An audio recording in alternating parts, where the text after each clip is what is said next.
the apparent winner, at least so far from what you know, may probably be Brigadier General Julius Maada Bio? That's correct.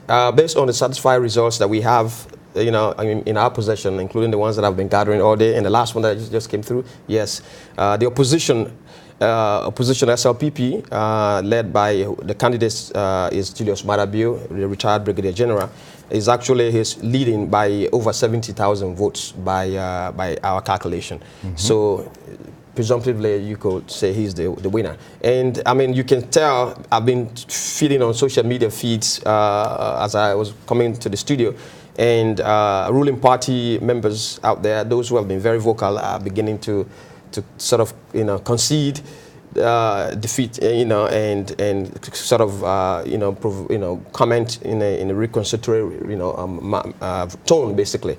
And this is very interesting. Hopefully this is going to be a very peaceful end, because it's been a very interesting couple of weeks, Sierra Leone, as you can imagine, with all the things that have been taking place from the first round of elections to the runoff that took place on March 31st. What makes Maada Bio tick?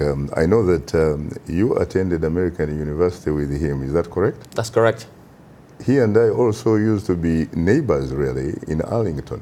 Okay. And he appeared on several of my programs in the 90s before he went back to Freetown. Right. What kind of guy is he? I went to college with him, just like you said, here at American University, up the street from where we are.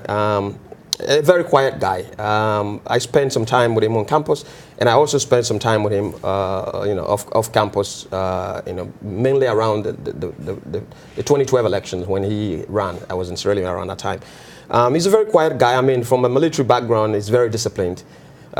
Sometimes people say he's very quiet to a fault. I mean, you sit around him, you say 4 or 5 things before he says one word. Nice, yeah. So sometimes some people are very uneasy with that. They become very uncomfortable if people are not speaking up a lot. But he listens a lot, and it's a big strength of his.